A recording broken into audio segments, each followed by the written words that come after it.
네. 아무래도 여야 정국은 당분간 이 최상병 특검법 이것으로 얼룩질 가능성이 매우 높다 이렇게 볼 수 있겠습니다. 윤 대통령과 이재명 대표 사이의 영수회담 역시 최상병 특검에 관한 의제를 어떻게 할 것인가, 이 문제가 가장 큰 걸림돌이 될 수 있다 이렇게 보여집니다. 경향신문이 아침에 단독으로 보도를 했는데요. 사단장님이 정상적으로 하라 하셨다. 이제 여기서 하라 하셨다 해서 무엇을 하라고 했느냐? 수색이라는 겁니다. 폭우가 쏟아지고 있는데도 수색을 계속 하라고 했다. 이제 그런 녹취가 나와 있다라는 겁니다. 지금 작년 7월 달에 경북 예천에서 강이 홍수로 범람을 했고 민간인 실종을 한 상태에서 군 병력이 수색 작업에 동원이 됐었습니다. 그런데 그때 일부 부대는 이제 작업 종료, 수색 종료, 이제 이런 지시가 내려간 부대가 있는가 하면 수색이 계속된, 수색 작전이 계속된 부대도 있습니다. 이제 그곳에서 안타깝게도 이제 희생자가 나오는 것이지요. 상태 같은 우리 병사 한 명이 목숨을 잃었지 않습니까? 그런데 여기서 이제 문제가 되는 그 지휘라인 중에 그 최상급자인 사단장이 이제 문제가 되는 겁니다. 사단장까지 그 처벌 대상으로 삼는 게 맞느냐, 아니냐, 뭐 이런 문제였던 것 같아요. 그런데 이제 사단장님이 정상적으로 수색 작전을 계속하라고 하셨다라는 녹취가 나왔다. 이제 이런 겁니다. 해병대 이모 중령 측 이렇게 되어 있는데 계급이 중령이면 대개 대대장이죠. 이제 사단장은 투스타 이렇게 볼 수 있는 거고요. 이제 이런 상황이다 이렇게 보시면 되겠습니다. 그런데 그 대대장 측 이제 변호인들이 아무튼 그 최상병이 사망하기 전날 폭우 속에 수색을 계속하라 라는 지시를 했다 라는 녹취, 그 관련 녹취, 정확하게 수색을 계속하라 라는 건 아니고요. 그런 정황을 담은 녹취를 공개를 했다. 이제 이렇게 되어 있습니다. 당시 현장 지휘관, 작전과장 등과 통화한 내용도 이번에 확인이 됐습니다. 다만 당시 사단장 임성근 이 전 사단장은 이러한 내용을 부인하고 있습니다. 기사 내용을 좀 구체적으로 보면 이렇습니다. 수색 지휘 통제 본부장, 이 해병대 1사단 예하에 7여단장이 되어 있는데 이 7여단장이 이렇게 말했던 겁니다. 사단장님께 수색 종료를 몇 번 건의를 드렸었다. 그런 녹취를 공개를 한 겁니다. 그런데 이에 대해서 임성근 당시 해병대 1사단장 수색 종료를 여러 번 건의를 받고도 관철되지 않았다라는 겁니다. 그렇지만은 임 전 사단장은 사건 발생 당시에 수색을 계속하라고 명령한 사실도 없다. 물에 들어가라고 지시한 사실도 없다. 통지한 사실도 없다. 이렇게 반박을 하고 있습니다. 이제 이 사건에 그 이러한 녹취록을 내놓고 있는 사람은 그 당시 대대장격인 이제 이모 중령입니다. 해병대 1사단 제7포병 대대장 이모 중령. 이 해당 녹취록이 임성근 사단장이 폭우에도 작전을 계속하라고 지시한 정황 중 하나다. 이렇게 보고 이 사건을 수사하고 있는 경북경찰청에 증거자료를 제출을 했습니다. 작년 7월 18일 오후 3시 무렵에 수색 현장의 지휘 통제 본부장인 7여단장하고 통화한 내용이 이제 녹음이 돼 있었던 겁니다. 이 대대장인 이중령 측 김경호 변호사 이렇게 말했습니다. 지난해 7월 18일 내성천 주변에 호우경보가 발령됐습니다. 그날도 엄청난 비가 내려서 현장에 있던 이중령이 7여단장에게 작업 종료 건의를 드렸습니다. 이날은 최상병이 사망하기 하루 전날입니다. 그런데 이 공개된 통화 녹취록을 보니까 7여단장이 이 대대장에게 이렇게 말합니다. 정식으로 철수 지시를 하기는 상황이 애매해. 내가 사단장님께 몇 번 건의를 드렸는데 첫날부터 알잖아. 애들 강인하게 이렇게 해야지. 이게 하루 이틀 갈 것도 아니고 첫날부터 사계 떨어지면 그러면 안 된다. 하셨던 거거든. 강하게 동기부여해야 해. 지휘관이 그렇게 리더십을 잘 발휘해서 거기서 수색 정찰을 안 하더라도 작전 활동은 어쨌든 그 일대에서 하고 있는 것으로 그렇게 좀 해보자고. 이제 이렇게 말을 했다는 겁니다. 아무튼 이제 이 대대장, 그러니까 이모 중령 측은 또한 그 7여단 작전과장하고 통화한 내용도 공개를 했습니다. 작전과장이 이렇게 말했다는 겁니다.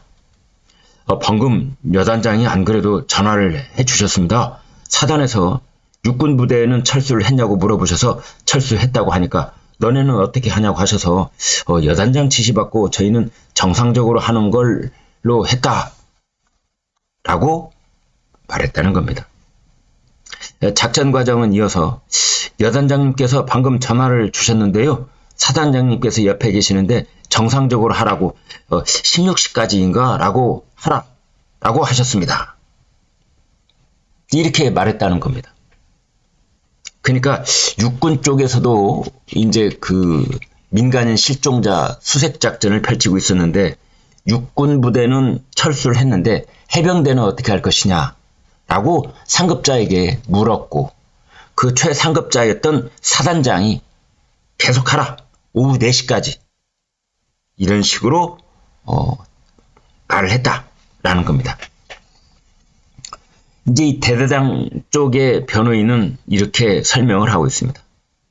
육군은 당시 현장 작전 통제권자인 육군 54단장 명령으로 작전이 종료가 됐지만 해병은 이 사단장이 현장 방문 후에 작전 지속 명령을 내리고 있다는 취지의 통화를 한 것이다.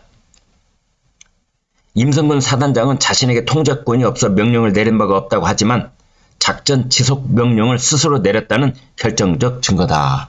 이렇게 말하고 있습니다. 아무튼 이 대대장 쪽에서는 이제 진술서를 별도로 공개를 했는데 사고 전날에도 작전 중단을 건의를 했지만 사단장이 거부를 했다. 이렇게 주장하고 있습니다. 따라서 대대장은 이 사고에 본인이 직접적인 책임이 없다. 자신은 비가 너무 많이 내렸고 내리고 있고 따라서 병사들이 너무 큰 위험에 처할 수 있기 때문에 이제 수색 작전을 중단해야 한다라고 말을 했지만 사단장이 계속하라고 해서 어쩔 수 없었다. 그래서 이 일의 책임은 전적으로 사단장한테 있는 것 아니냐? 라는 식의 진술을 하고 있는 겁니다. 그러나 임성근 전 사단장은 이제 이런 모든 것을 부인을 하고 있습니다. 경향신문에 입장문을 보냈다는데요. 작전 통제권자 중 한 명인 여단장에게 수색을 계속하라 라고 명령한 사실이 없습니다. 지난해 7월 18일 작전 종료 시점과 관련해 여단장이 마침 함께 유치하고 있던 본인에게 의견을 구했고 이에 본인의 의견을 제시를 한 적은 있습니다. 예하 부대의 전체 상황을 고려한 상황평가 이후에 여단장이 작전 통제권자인 육군 54단장에게 건의해 승인을 받아 결정됐습니다. 라고 설명을 했습니다. 해병대 사단장은 자기가 상급자이기는 하지만 자신이 작전 통제권자는 아니다. 그래서 작전 그 통제권의 개선사항의 지휘 라인은 육군 54단장 그리고 해병대 여단장 이렇게 되는 것이었다. 이 일에 관한 한. 따라서 자신은 의견 제시라는 것은 이제 뭐 수색 작전을 계속해야 된다는 식의 의견 제시였을 가능성이 있는 건데요. 그러나 자기는 여기에 직접적인 작전 명령권자로서의 책임은 없는 것이다. 이제 이런 식으로 지금 설명을 하고 있습니다. 자, 이번에는 다른 신문 제목을 보겠습니다. 이재명 대표가 최상병 특검 해야 된다. 그러면서 용산 대통령실을 공개적으로 압박하고 있습니다. 윤석열 대통령과 1대1 회담을 앞두고 국민 명령을 따라야 한다 라면서 결단을 촉구하고 있습니다. 이제 협치를 해야 된다 이런 분위기 속에서 대통령실이 최상병 특검 거부하는 것이 부담일 수가 있다. 다만 지금 입장을 밝히는 것은 부적절하다. 아무튼 이제 여야 영수회담은 의제 조율하고 있는 가운데 다음 주로 연기될 수도 있다. 이렇게 보여지는데요. 이재명 대표는 이렇게 말했습니다. 국방부 검찰단이 수사 자료를 경북 경찰청에서 회수하던 당일 대통령실 이시원 공직기강 비서관과 국방부 법무관리관이 통한 사실이 드러났다. 21대 국회가 끝나기 전에 특검법 통과를 해서 반드시 진상규명을 시작해야 한다. 대통령실과 여당은 특검법을 수용해서 국민의 명령에 따라야 한다. 국민 3명 중 2명이 최상병 특검에 찬성하고 있다. 최상병 특검을 반드시 하라는 게 국민의 뜻이다. 이렇게 윤석열 대통령에게 최상병 특검 수용하라. 공개적으로 압박하고 있습니다. 그런데 최상병 특검을 하게 되면 그 종착역이 대통령 그 본인일 가능성이 매우 높습니다.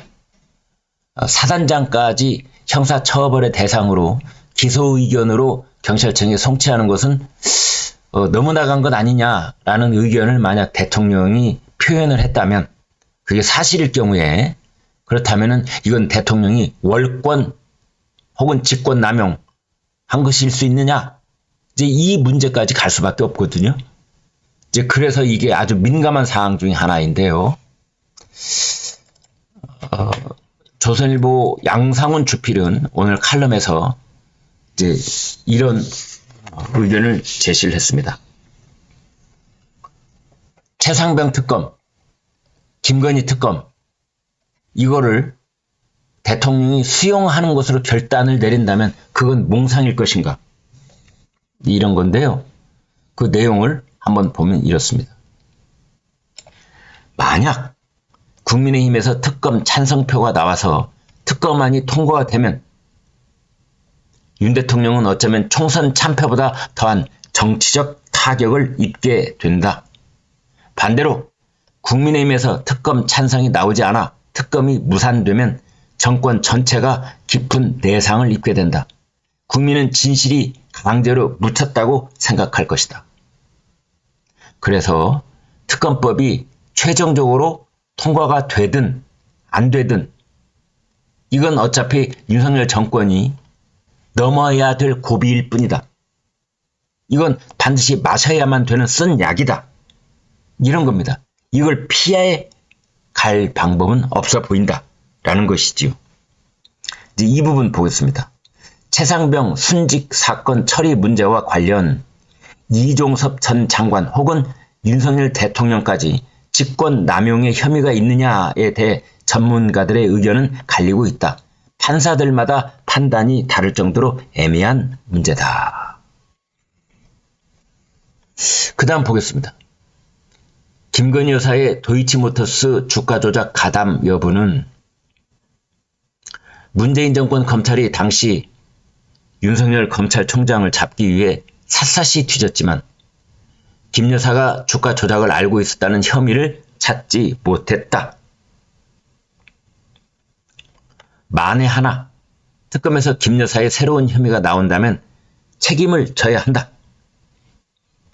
다만 김 여사의 디올백 문제도 법적으로는 큰 문제라고 할 수 없다.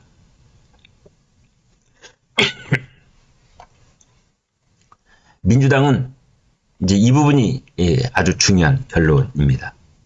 민주당은 윤석열 대통령이 거부권을 행사할 수밖에 없다는 것을 약점으로 이용하고 있다. 이런 경우 어쩌지 못할 것이란 예상을 깨면 약점이 강점으로 바뀔 수 있다. 김 여사 첫 특검 거부권 때도 이런 의견들이 있었지만 윤 대통령은 거부권을 택했다. 그 결과 총선 참패다. 벼랑 끝에 매달려 있을 때 때로는 손을 놓아버리는 것도 하나의 방법이 될 수 있다. 백범 김구 선생의 어록으로 기억한다. 이제 이런 내용입니다. 따라서 이제 이 조선일보 양상훈 주필의 칼럼은 윤석열 대통령이 최상병 특검, 김건희 여사 특검 이걸 수용하는 그런 결단을 내린다면 이 두 가지 약점이 강점으로 바뀔 수 있다. 이런 의견을 제시하고 있습니다. 네, 여러분 고맙습니다.